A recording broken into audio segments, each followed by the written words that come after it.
What's going on, everybody, and welcome to another episode of TNC Reacts. Today is Tuesday Thoughts, and I am wondering and thinking about what the situation is going on in Lansing, Michigan. And if you don't know what I'm talking about, here comes the news report. Lansing parent is doing everything she can to get her son back in school after he was expelled for doing something she believes was heroic.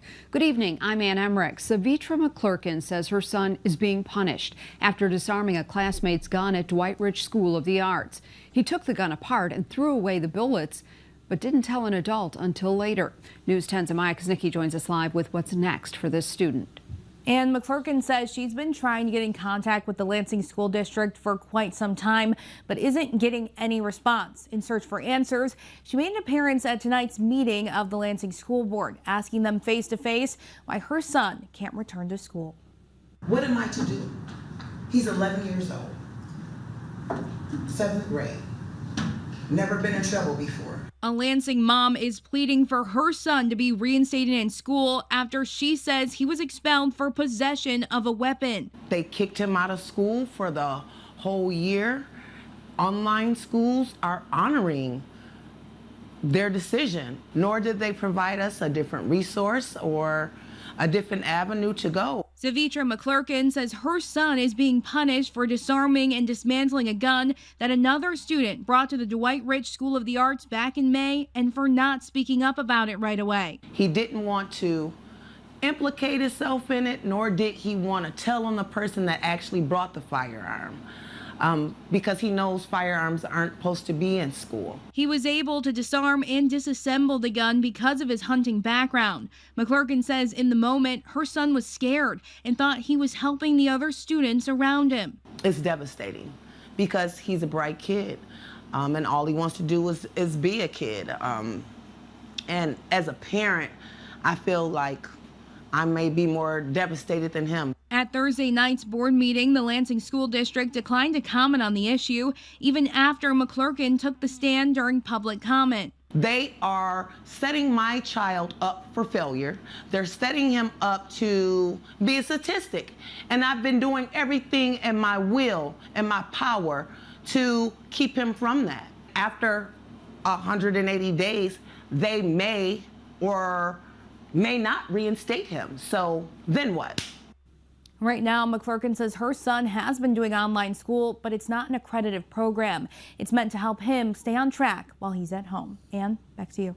All right, Amaya, thank you. To prevent something like this from happening again, the district installed metal detectors and uses handheld wands on all students as they enter Dwight Rich. Now, unlike many of you, we're not going to be able to justify it because I can't, they always make a statement that says no good deed goes unpunished. And I don't see how you cannot look at this young hero as said thing, but instead find a way to get him expelled.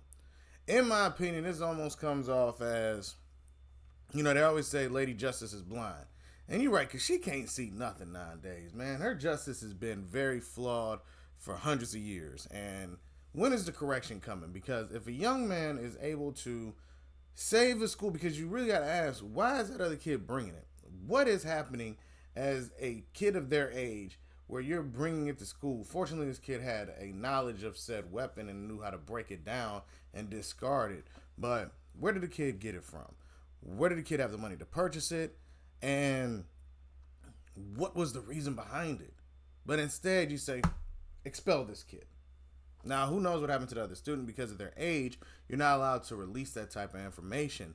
But because of the timing and when they explained it or told you requires them to be considered having a weapon on the premises, he was disarming somebody, not actually utilizing it and bringing it himself.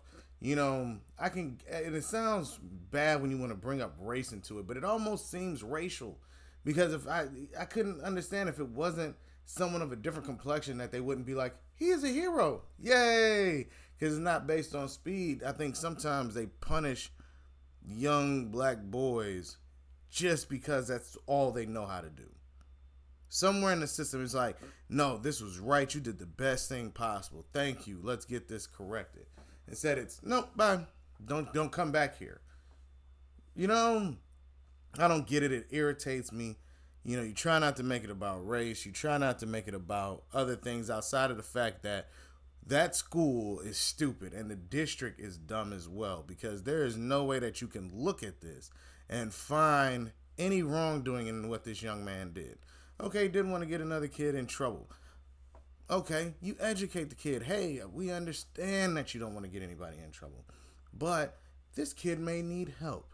We need to know what's scaring him so bad that he believes he needs to have this.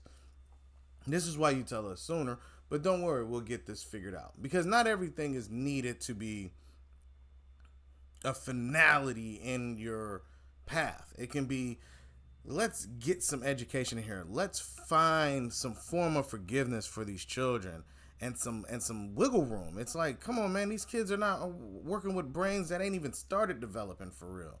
And you want to act like they should know what is the best course of action. You know what I mean? Especially in today's age where you got all of these school shootings and you expect a youngster like that being already advanced enough to take apart the weapon, discard everything, keep the kid out of the situation, and yet you still find a flaw and be like, well, he should have did it this way. What? Madness. Ugh. You know, we can be very tiresome as a populace at times. And I would love to know who expelled this kid and why they're not overturning it, because this should be easily figured out, easily overturned, and get back to business. I really want to know who did it, because it's just disappointing and it's just alarming that you could look at a kid that's being a hero, protecting everybody in the school and the kid themselves, and then turn around and now they're expelled and no one's allowing this kid to get his education in. You know, okay, you don't want him in school, fine, but why is he not able to take classes that are still going to his accreditation? It's like they want us in the prison pipeline system. I don't know, but let me know what y'all think down in the comments section, and be on the lookout for more videos. All right, everybody? Peace.